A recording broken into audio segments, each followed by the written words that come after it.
Hello friends, Dhamus kitchen and blog પર તમારું સ્વાગત છે। આજે આપણે બનાવીશું સાવ નવી જ રીતે બિલકુલ તેલના ઉપયોગ વગર એકદમ ચટપટી અને ખાટી મીઠી ટમેટાની ચટણી। રોટલી સાથે શાકની પણ જરૂર ન પડે એવી ટેસ્ટી અને લાજવાબ બને છે। ખાસ કરીને સાંજના સમયે જો ભાખરી કે રોટલીની સાથે ચટણી પીરસી દો તો ખાવાની મજા પડી જશે।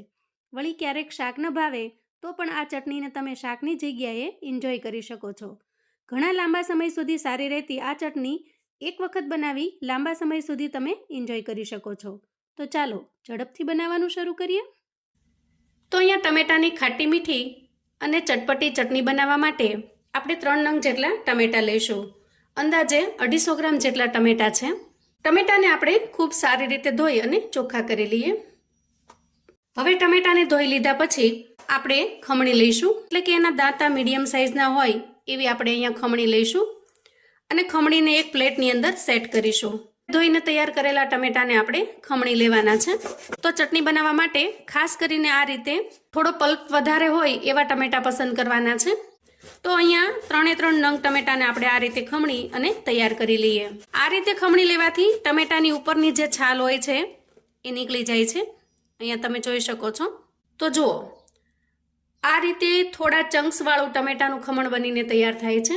થોડા નાના નાના ચંક્સ બને છે એના, અને એ ચટણીની અંદર ખૂબ જ સરસ લાગે છે। તો અહીંયા બાકીના 2 ટમેટાને પણ આપણે ખમણીને તૈયાર કરી લઈએ। હવે અહીંયા 3 ટમેટાને મેં ખમણીને તૈયાર કરી લીધા છે। હવે તૈયાર થયેલા પલ્પને આપણે એક કટોરીની અંદર ભરીએ અને એનું માપ સેટ કરી દઈએ। આ રીતે કટોરીના માપ પ્રમાણે અડધા કપ જેટલો પલ્પ અહીંયા નીકળ્યો છે। હવે જુઓ, અડધા કપ ટમેટાના પલ્પની સામે અડધા કરતાં પણ ઓછો એટલો બાઉલ ભરી અને ખાંડ લીધી છે, એટલે કે ટમેટાના માપ કરતાં થોડી ઓછી એટલે આપણે અહીંયા ખાંડ લેવાની છે। તો હવે આપણે જઈશું ગેસ તરફ અને આગળની તૈયારી કરીશું। આપણે ગેસ ઓન કરી અને ગેસ પર એક કડાઈ મૂકીશું અને કડાઈમાં તૈયાર કરેલો ટમેટાનો પલ્પ આપણે એડ કરી દઈએ અને એની સાથે આપણે ખાંડને પણ એડ કરી દઈએ। ગેસની ફ્લેમને આપણે ધીમી રાખીશું અને ટમેટાના પલ્પમાં ખાંડને સારી રીતે મિક્સ કરી લેવાની છે। ટમેટાના પલ્પમાં ખાંડ સારી રીતે મિક્સ થઈ જાય એટલે 1 મિનિટ પછી ગેસની ફ્લેમને આપણે મીડિયમ કરી લઈએ અને આ સમયે તજના નાના 2 ટુકડા લીધા છે મેં, એને એડ કરી દઈએ અને એક એલચી લીધી છે એને એડ કરી દઈએ। હવે સ્પેચ્યુલાની મદદથી આપણે ચલાવતું જવાનું છે। તો અહીંયા શરૂઆતમાં જ્યારે તમે મિક્સ કરશો ત્યારે તમને પાણી લાગશે, પણ ગેસની ફ્લેમને મીડિયમ પર રાખી આપણે ચલાવતું જવાનું છે। અટક્યા વગર 2 થી 3 મિનિટ સુધી આ રીતે આપણે ચલાવી લઈએ। અંદાજે 2 મિનિટ પછી તમે જોશો કે મિશ્રણ થોડું થીક થવા માંડ્યું છે, થોડું જાડું થવા માંડ્યું છે, પણ હજી આપણે જેવી કન્સિસ્ટન્સી જોઈએ એવી બની નથી, એટલે હજી થોડું આપણે ચલાવી લેવાનું। હવે જુઓ, અંદાજે 3 થી 4 મિનિટ જેટલો સમય થયો છે અને મિશ્રણ બધું જ સરસ મજાનું ઘાટું બની ગયું છે। આ સ્ટેજે આપણે ચમચાની મદદથી ચેક કરી લઈએ। તો અહીંયા સ્પેચ્યુલા પર જે મિશ્રણ છે એનાથી આપણે ચેક કરી લઈએ। મિશ્રણ થોડું ઘાટું અને ચીકણું લાગે છે, ગુંદર જેવું થોડું વધારે ચીકણું હોય એ રીતે ઘાટું થયું હોય એવું લાગે છે। તો આ સ્ટેજે આપણે ચટણીની અંદર મસાલા કરી લઈએ। તો અહીંયા સ્વાદ પ્રમાણે આપણે મીઠું એડ કરીશું, અડધી ચમચી જેટલો અહીંયા સંચળ પાવડર એડ કરીશું અને મીઠાને આપણે એ માપ પ્રમાણે જ એડ કરીશું। અડધી ચમચી જેટલી આપણે અહીંયા હળદર એડ કરીશું, થોડી અમથી 1 ચપટી જેટલી આપણે અહીંયા હિંગ એડ કરીશું અને 1 ચમચી જેટલું આપણે અહીંયા લાલ મરચું પાવડર એડ કરીશું। અહીંયા મેં જે મરચું ઉમેર્યું છે એ કાશ્મીરી લાલ મરચું છે, એટલે એમાં તીખાશનું પ્રમાણ ઓછું પણ કલર એકદમ સુપર બનીને આવે છે। તમે અહીંયા કાશ્મીરી લાલ મરચાંની જગ્યાએ રેગ્યુલર લાલ મરચું પણ ઉપયોગમાં લઈ શકો છો।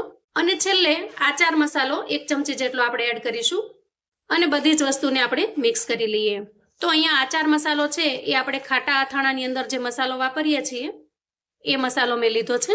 તો તમે જુઓ, એકદમ સરસ ચટણી બનીને તૈયાર થઈ ગઈ છે। જો એનો કલર પણ તમે જોઈ શકો છો। આ સ્ટેજે આપણે ગેસની ફ્લેમને બંધ કરીશું। તો ચટણી બનાવવા માટે આપણે ક્યાંય 1 ટીપું પાણી કે તેલનો ઉપયોગ કરવાનો નથી, માત્ર ટમેટાના પલ્પની અંદર જ ટેસ્ટી એવી ચટણી બનાવીને તૈયાર કરી લઈએ। હવે આપણે તૈયાર થયેલી ચટણીમાં અડધા લીંબુનો રસ એડ કરી દેવાનો। લીંબુનો રસ છે એ પ્રિઝર્વેટિવનું કામ કરે છે અને ચટણી પણ આનાથી એકદમ સરસ ટેસ્ટી, ખાટી અને મીઠી બને છે। અને લીંબુના રસને પણ આપણે એના અંદર સારી રીતે મિક્સ કરી લઈએ। તો અહીંયા આપણી એકદમ ટેસ્ટી અને ખાટી મીઠી ચટણી બનીને તૈયાર છે। હવે ચટણીને આપણે સર્વ કરી લઈએ। સાંજના સમયે શાકની જગ્યાએ પણ આ ચટણીને તમે એન્જોય કરી શકો છો. રોટલી, ભાખરી, પૂરી, પરાઠા બધાની સાથે આનો ટેસ્ટ ખૂબ જ અમેઝિંગ આવે છે. અને ખાસ કરીને જો તમને કોઈ શાક ન ભાવતું હોય અથવા તો સાંજે શાક ન બનાવવું હોય તો આ ચટણી બનાવી તમે રોટલી કે ભાખરીની સાથે પીરસી શકો છો. નાના મોટા સૌને આ ચટણીનો ટેસ્ટ ખૂબ જ પસંદ આવશે. વળી બનાવવાની રીત એટલી સરળ કે તમે ફટાફટથી માત્ર 5 મિનિટની અંદર આ ચટણી બનાવીને તૈયાર કરી શકો છો. આ ચટણીને તમે રોટલી, ભાખરી, પૂરી, પરાઠા ગમે તેની સાથે પીરસી શકો છો. ખૂબ જ ટેસ્ટી એવી લાગે છે. અને જ્યારે પણ તમને કશું ચટપટું ખાવાનું મન થાય તો રોટલી કે ભાખરીની સાથે અથવા પૂરી કે પરાઠાની સાથે તમે એન્જોય કરી શકો છો. તો મિત્રો, જેટલી દેખાવમાં તમને યમી લાગે છે એટલી જ ખાવામાં ખૂબ જ ચટપટી અને ખાટી મીઠી લાગે છે. તમે જો ક્યારે આ રીતે ચટણી બનાવીને તૈયાર ન કરી હોય તો મારા કહેવાથી એક વખત ચોક્કસથી બનાવજો. આ ચટણી ઘરમાં બધાને ખૂબ જ પસંદ આવશે. તો મિત્રો, છે ને અવનવું, તો આવું અવનવું જાણવા માટે અને મને સપોર્ટ કરવા માટે ચેનલ પર જો તમે નવા છો તો ચેનલને સબસ્ક્રાઈબ કરો. વિડીયો ગમે તો લાઈક અને શેર કરો. તમારા સગા સંબંધી મિત્રોને પણ આપણી આજની આ ટમેટાની ખાટી મીઠી ચટણીની રેસિપી ચોક્કસથી શેર કરજો, જેથી એ લોકો પણ બનાવીને તૈયાર કરી શકે, એન્જોય કરી શકે અને એના પરિવારને પીરસી શકે. કોમેન્ટમાં મને ચોક્કસથી જણાવજો મિત્રો કે આજની આ ટમેટાની ચટણીની રેસિપી તમને કેવી લાગી છે. ફરી મળીશું એક નવી રેસિપી સાથે. ત્યાં સુધી આવજો મિત્રો.